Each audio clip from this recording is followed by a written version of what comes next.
Saya juga bantu saya untuk mengawasi desa, ya kan. Nah, saya nanti kan bisa apa istilahnya koordinasi desa ini kenapa sampai ada yang anggaplah begitu cek, iya kan. Silakan. Sudah, saya situng ya. Apa? Di pola bermakan atau misalnya ya, balik lagi Pak ya, kami sebelum mau ke Mandar. tambahan lagi sebenarnya kita satu-satu informasi terakhir yang kita sebut tadi, kita ke kantor pos karena yang tertera format kami itu PD Pos. Kita datang, salah satu yang kita tanyakan soal informasi undangan sudah dicairkan beberapa orang, tapi kemudian soal kapan pencairan bantuannya itu hanya ada pencairan.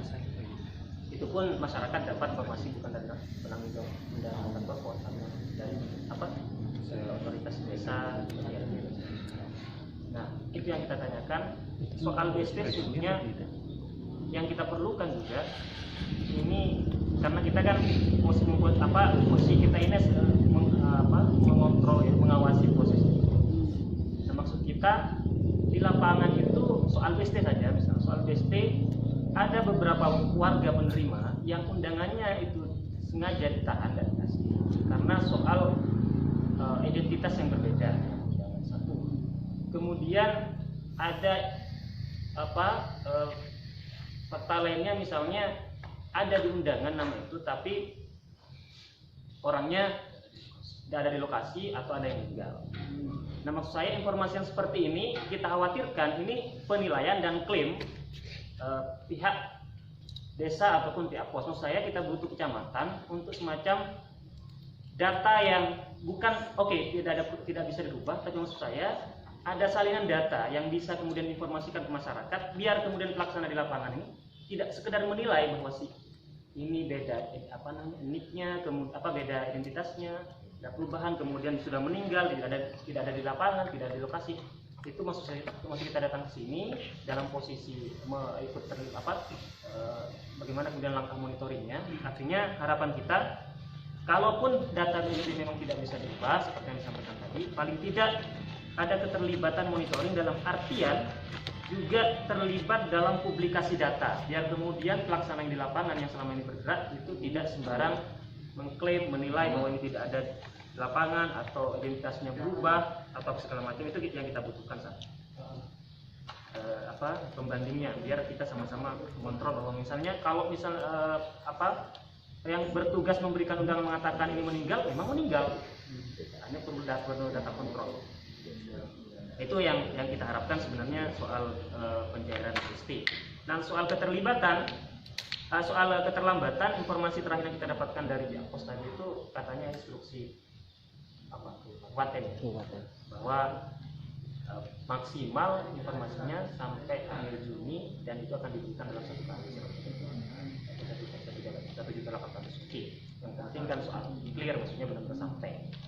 Kemudian yang kita butuhkan sekali lagi soal data pembanding, karena biar yang bertugas memberikan undangan itu sekedar menilai orang yang sudah pergi, sudah meninggal, itu yang kita khawatirkan. Itu soal BST. Kemudian soal BST ya, soal BLT yang kita tahu dari surat edaran kecamatan itu diberikan tugas untuk pengesahan data setelah validasi verifikasi di desa, pengesahan. Nah, kasus yang dialami Mas Ito mungkin kasus yang perlu dapat perhatian khusus karena faktanya BLT untuk desa Sukajuru sudah cair dan itu program 3 bulan sesuai edaran. Maksud saya, dari mana kemudian Mas Ito ini bisa, seorang seperti Mas Ito dan yang lain-lain bisa kemudian katakanlah BST tidak dapat tapi kemudian ada harapan di BLT, sementara programnya 3 bulanan, otomatis yang sudah dapat sekarang itu tidak bisa diubah. Kalaupun katakan tidak layak, tidak bisa kemudian mundur karena haknya 3 bulan. Nah, orang seperti Mas Ito dan ini kira-kira maksudnya di mana? Kalau misalnya masih ada kesempatan di BLT karena BLT sudah cair. Kemudian yang di masa 5 juga pendataan BLT sudah selesai, hanya saja berbenturan dengan double dengan BST-nya katanya Mas Ito. Maksud saya celahnya di mana kemudian orang seperti Mas Ito dan warga yang lain ini bisa mendapatkan bantuan kalau tidak di BST katakanlah karena sudah tidak bisa diubah tapi tentunya punya kesempatan, sementara informasi yang kita dapatkan kalau suka jeruk saya kira akan tambah sulit ya, bahkan mustahil untuk masuk karena sudah cair tahap pertama, otomatis 3 bulan orang tidak bisa diubah. Yang masa 5 mungkin masih ada kesempatan karena memang di lapangan belum cair ya, itu mungkin masih ada kesempatan. Maksudnya harapannya itu ya, kita datang ke sini Pak karena memang banyak warga yang satu yang datang ke teman-teman itu karena dia soal isu tidak tepat sasaran karena dia secara ekonomi layak, kemudian dibandingkan dengan sudah menerima itu sebenarnya sangat timpang sekali. Itu yang datang ke kita. Kemudian soal tadi undangan BST yang sudah cair tapi kemudian sampai sekarang tidak ada kejelasan, undangannya cair, yang cair tapi uangnya belum. Itu juga perlu kemudian maksudnya diberikan teguran kalau memang informasi yang kita dapatkan dari PT Pos sudah serentak ya, sudah cair. Nah, di konteks evaluasinya saya tidak tahu apa sebab sesungguhnya karena BLT saja informasi dari kementerian ini tahap pertama April, kemudian saatnya hari ini sudah tahap terakhir, bahkan sampai hari ini desa masih sibuk soal listing, biasanya nggak selesai terutama di Sama Sakima. Padahal hari ini sudah tahap terakhir. Kita khawatir 3 bulan kalau ini tidak dikawal baik-baik, 3 bulan itu bisa saja menjadi 1 bulan. Dikasih 600.000 1 bulan, dianggapnya sudah selesai semua 3 tahap. Itu perlu kita kawal. Meskipun ini sudah anggap terlambat, penyaluran tetap akan diberikan selama 3 bulan. Bisa karena itu sudah uang sudah ditransfer sebesar itu sudah tidak bisa diapa-apakan, itu langsung masuk ke rekening penerima nantinya itu. Mulai ada beberapa kendala teknis di kabupaten terkait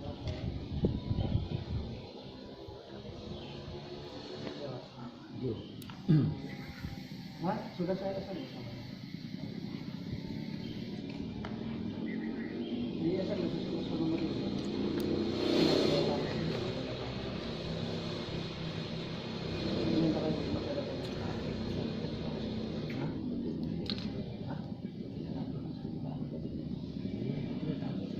Untuk yang kasusnya Mas Kita yang Sukajuru karena sudah cair ya, beda kalau yang BLT Mas Kambing dan Sukajuru ya sudah cair. Mungkin ada kesempatan, yang penting surat edaran ini tegas diberlakukan Pak. Saya yang kita punya dari Kementerian Desa tanggal 14 April, nomor suratnya 1261/PRI 00/5 Romawi /2020. Jadi salah satu yang disebutkan di situ, kalau di khusus desa yang jumlah keluarga miskin lebih besar dari anggaran yang dialokasikan, dapat menambah alokasi setelah mendapat persetujuan pemerintah kabupaten atau kota. Katakanlah sekarang alokasinya 35%. Sementara yang berhak sudah tidak dapat BST dan bantuan yang lain, yang berhak ternyata katakanlah kalau di Sukajuru memang 240 ya. Katakanlah sekarang datanya yang berhak itu katakanlah sampai 260, berarti sekitar 20 yang dapat. Nah, berdasarkan surat edaran ini masih punya kesempatan untuk dapat. Tapi bisa ajukan dulu ke kabupaten. Iya, Mas, maksud saya soal proses pengajuannya nanti dikawal saja. Penambahan ini, saya tanyakan dulu ke kabupaten. Bisa nggak kalau misalnya kira-kira ini masih ada yang belum tercover? Ya. Iya kan? Bisa nggak? Karena sebenarnya yang belum tercover di Sukajuru ini menurut saya ini lebih dari satu. Iya. Iya kan? Nah, kemarin ini saya bicara masalah ini. Informasi kemarin kan ada BST APBD juga yang dari dinas sosial. Nah, kemarin desa sudah mengajukan itu sebanyak lebih dari 200 juga diajukan. Nah, dari situ kan sudah jelas sebenarnya bahwa yang belum tercover di Sukajuru ini masih banyak. Makanya tapi ternyata untuk BST APBD ini yang kabupaten ini kuotanya terbatas, jadi per desa itu kurang lebih 50. Makanya ini nanti bisa jadi apa ya,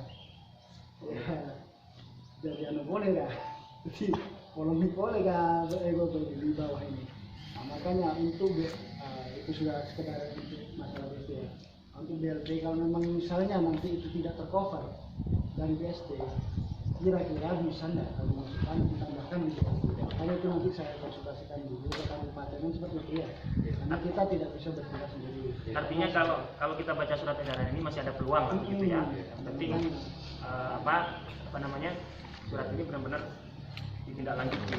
Nah, soal BST sekali lagi yang kita harapkan salinan datanya dari kecamatan. Sebenarnya data itu sudah saya serahkan ke desa dan desa itu sudah saya mau itu dipublikasi, mungkin atau masih sudah dipublikasi atau belum, katanya sudah ada yang ditempel di Madin. Saya sendiri belum sempat cek ke desa. Kalau desa Sukajuru masih ada, tapi kemarin alasannya ini masih mau proses dulu Pak sebelum ditempel. Jadi sudah harus difikskan dulu baru kita berani istilahnya publikasi. Oke, silakan. Ya, maksud saya kalau BLT mungkin ya bisa kita toleransi soal itu. Ya, tapi kalau BLT, tapi kalau BST kan sudah bisa diubah. Iya, maksud kita fair saja, yang keluar dari Kemensos itu ya fair saja, karena tadi sudah disebutkan juga tidak bisa diubah.